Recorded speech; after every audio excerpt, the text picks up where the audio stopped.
महात्मा बुद्ध कहते हैं, आप तब तक उस मार्ग पर नहीं चल सकते जब तक आप खुद वो मार्ग नहीं बन जाते।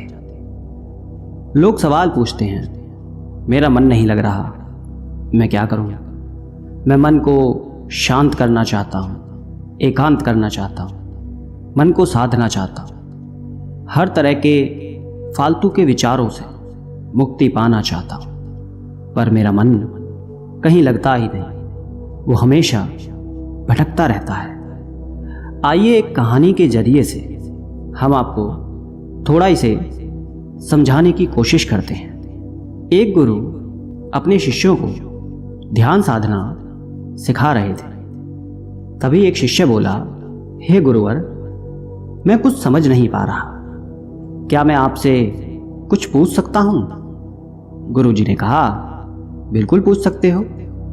शिष्य ने कहा, जैसे मैं पानी पीता हूं तो मेरी प्यास बुझ जाती है, या कोई भी पानी पीता है तो उसकी प्यास बुझ जाती है, तो ये ध्यान के संबंध में ऐसा क्यों नहीं होता?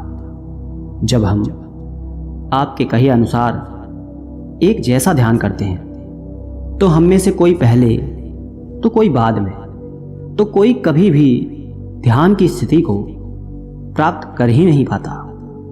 ऐसा क्यों होता है?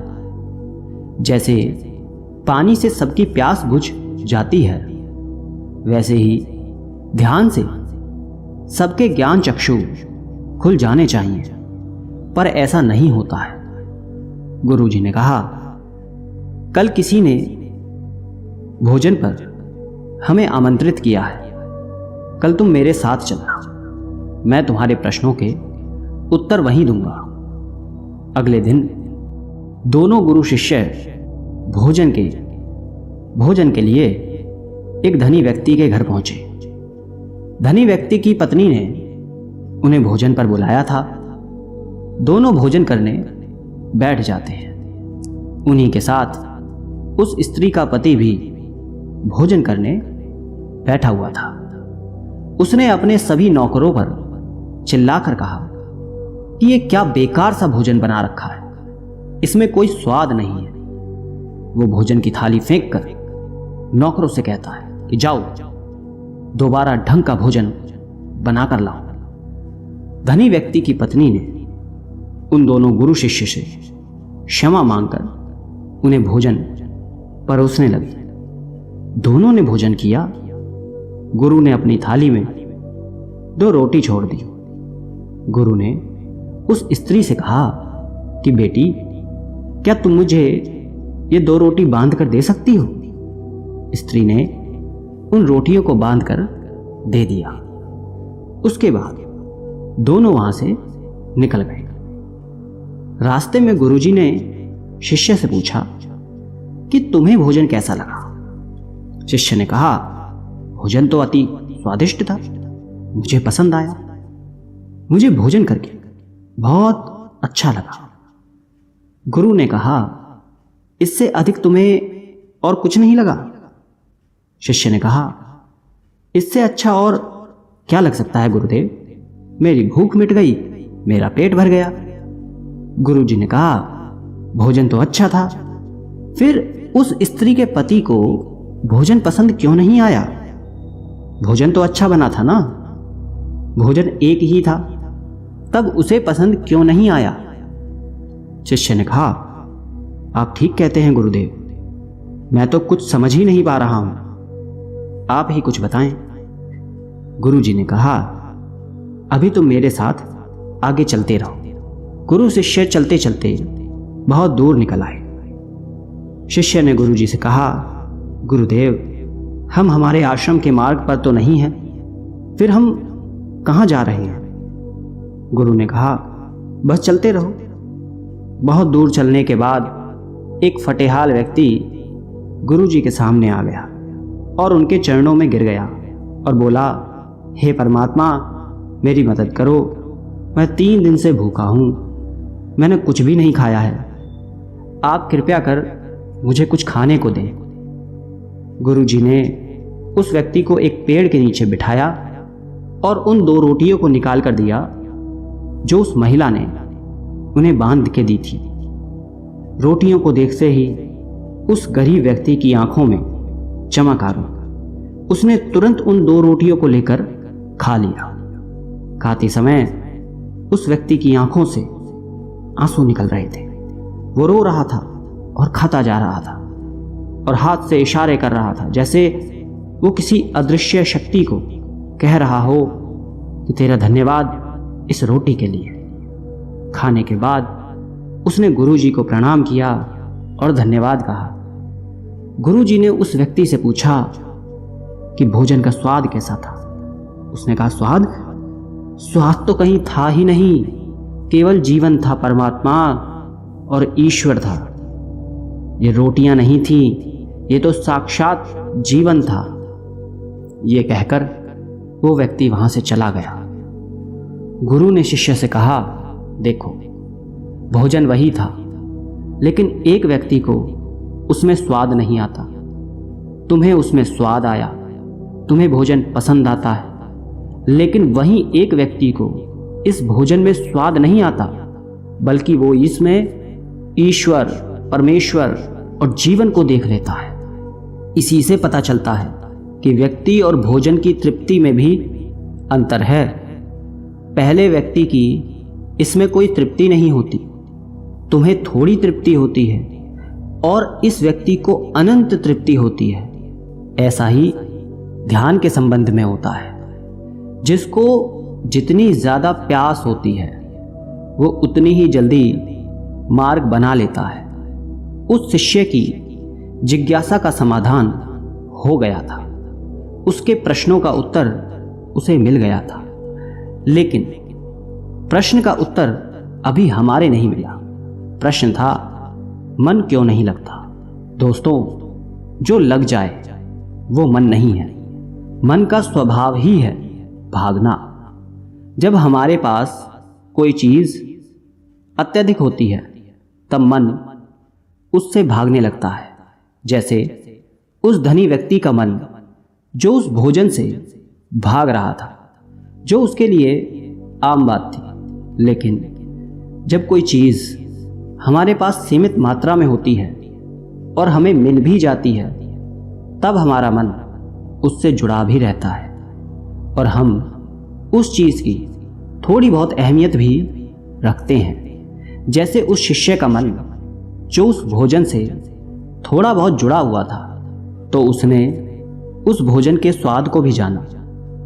लेकिन जब हमें कोई चीज चाहिए होती है और वो हमारे पास नहीं होती, तो पहले हमारा मन उस चीज के लिए बहुत ललाहित रहता है।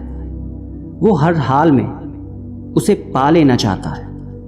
लेकिन जब कोई चीज प्राणों से जुड़ी हो, जैसे कि वो 2 रोटी, और जब बात प्राणों पर आ जाए, तब मन गायब हो जाता है। तब आप स्वाद नहीं देखते, भोजन का प्रकार नहीं देखते, तब आपको सिर्फ भोजन चाहिए होता है। तब आप एकाग्र हो जाते हैं भोजन के लिए। जो मिले उसी में आपको आनंद आ जाता है। स्वाद हो या ना हो, आपके प्राण अंदर तक उसे स्वीकार कर लेते हैं। और ये तब होता है जब मन नहीं होता।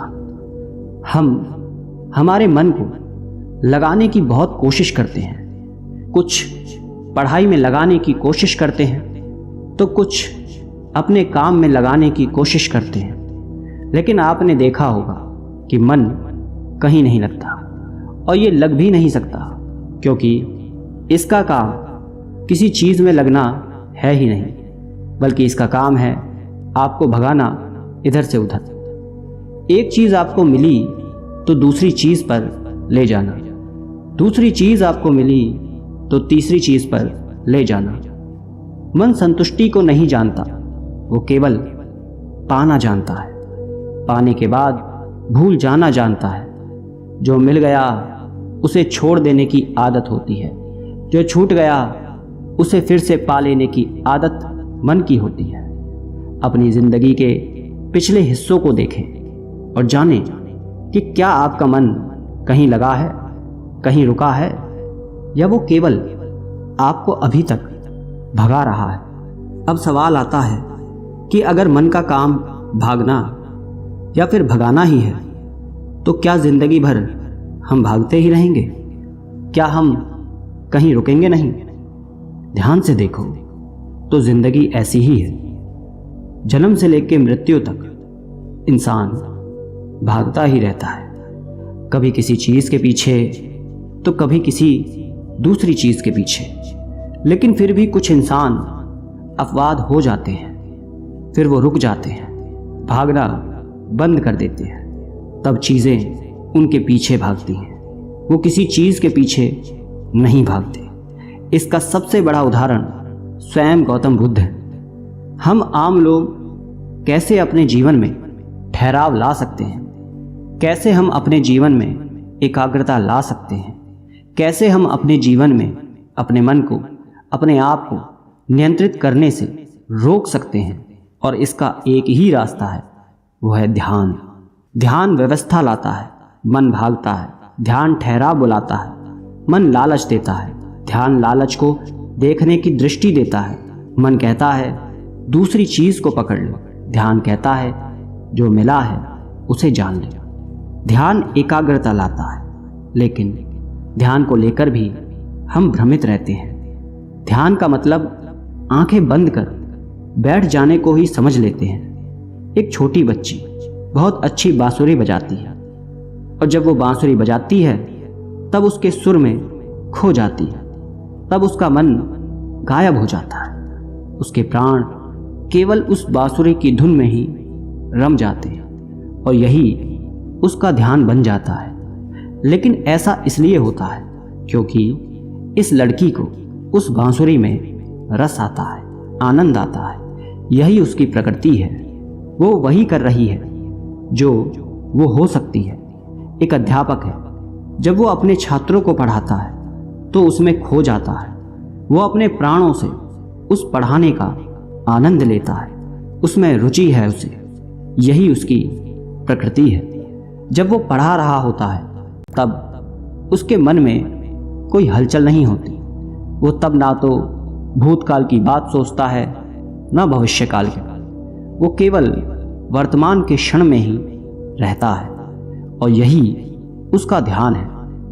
जो व्यक्ति जो है, अगर वो वही होने लगे तो उसमें स्वतः से ही ध्यान घटित होने लगता है, वो एकाग्र होने लगता है। लेकिन जब व्यक्ति कुछ होने की कोशिश करता है तो उसका मन हावी होने लगता है, एकाग्रता टूट जाती है, और तब हम भागते रहते हैं। सब कुछ पा लेते हैं, तब भी सोचते हैं कि कुछ रह गया है, और ये अधूरापन कभी पूरा नहीं होता। क्योंकि जो आप हो सकते थे, जो आपकी प्रकृति थी, वो आप नहीं हुए, बाकी सब कुछ हो गए। ऐसे ही आप हमेशा अधूरे रह जाते हैं, तब मन कहीं नहीं लगता। मन की प्रकृति ही लगने की नहीं है। जो लगता है वो एकाग्रता है, वो ध्यान है। और जहां आपको एकाग्रता मिल जाए, समझ लेना वही आपके लिए बना है, जिस पर चलकर आप संपूर्ण हो सकते हैं। दोस्तों, आपने क्या सीखा कमेंट करके ज़रूर बताना। धन्यवाद।